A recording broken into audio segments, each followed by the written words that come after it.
Estamos agora no terceiro tópico da nossa lição, que tem por título Mais Profetas. Por que os israelitas constantemente precisavam de mais profetas? Tinha um profeta, Então, de repente vinha outro. nós percebemos aqui, Lucirley, e ao nosso público que está nos assistindo, que a necessidade de profeta, eu quero dividir em duas situações. A primeira, a necessidade era a apostasia do povo.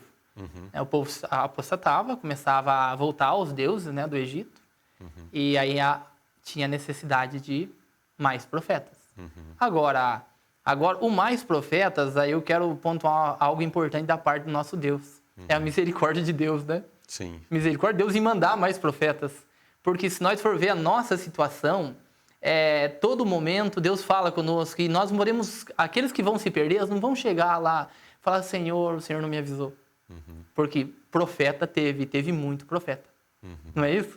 Então a mensagem foi dada, Sim, né? foi dada. O que houve de fato foi o fechamento de ouvidos para essas mensagens. Sim, é bom quando você fala algo para alguém e ele obedece na primeira, não é isso? Mas o povo de Israel, né, e não só o povo de Israel, mas essa lição ela não vem só contando uma história, mas ela vem aplicando para os nossos dias também, né? Sim. A gente tem o coração às vezes teimoso, né? Então Sim. Deus é necessário, Deus manda de novo um profeta, manda um aviso de novo e ele não se cansa. Porque por mais que o povo não ouça o que Deus manda, mas no final não vai ter o quê? Desculpa, né? Desculpas. Igual falando assim, olha, por falta de aviso não foi, né? Exato. Porque foi muito bem avisado. E assim, quando nós vemos essa questão de relacionamento de Deus e o seu povo, nós podemos pensar num relacionamento também assim, vamos supor aqui de duas pessoas, não de Deus e o povo, mas de duas pessoas. Um exemplo, eu e o Luzirley somos colegas. E daí o Luzirley pisa na bola comigo. Daí eu falo assim, eu não vou falar com ele, porque ele pisou na bola comigo, né? Mas a gente vê como Deus é tão misericordioso que ele não abandona o povo. O povo abandona ele, busca, né, outros deuses, e ele vai de novo. Não, vamos dar um profeta por misericórdia desse povo, né? Porque ele ama o povo.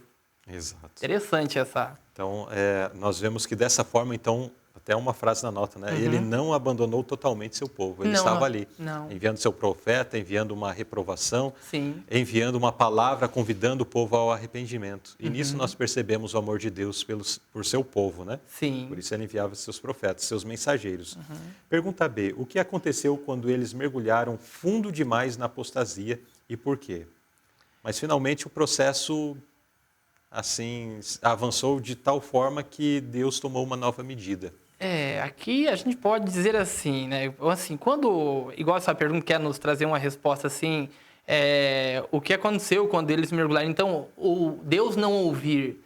Mas a gente já pode pensar, será que é Deus que não ouve? Ou a gente já não está conseguindo mais ouvir a voz de Deus? Porque o caso de Saul, que está aqui na lição... Deus falou tanto, né, com o rei de Israel. Ele falou tantas vezes, ele falou com o rei de Israel, muitas vezes. Mas ele foi ignorando a fala de Deus, tanto pelos profetas, como pela palavra dele, né? Pelo profeta ali, Samuel, né? Sim. Profeta Samuel e por outros, ele foi ignorando, matou muitos profetas, né? Então aí, infelizmente, ele se afastou de Deus, né? Muito bem. Então, foi sendo fechado. O povo foi ignorando, né? A tal ponto que Deus percebeu que não tinha mais acesso a eles, né? Mas se demorou a acontecer isso, né, Luzirley? Foi um processo, igual você falou, né? Aqui já é a próxima pergunta, mas anos, mas passou muito tempo sobre isso aí, né?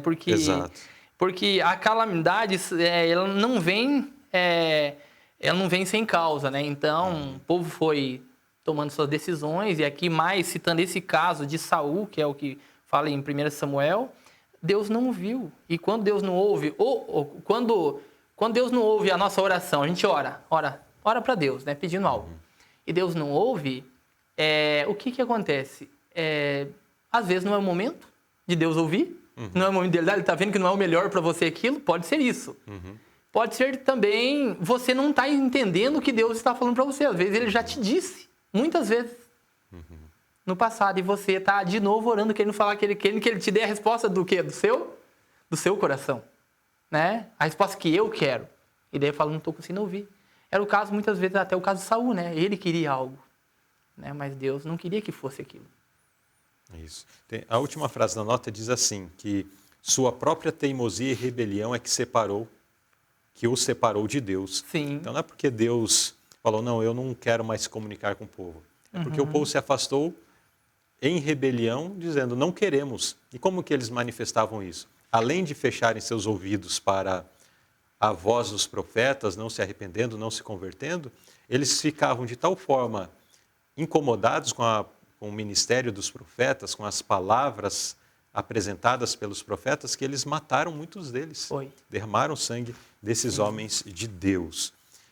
A pergunta C, o que o último profeta do Antigo Testamento predisse e como isso se cumpriu parcialmente após um período de quase 400 anos, sem haver um profeta?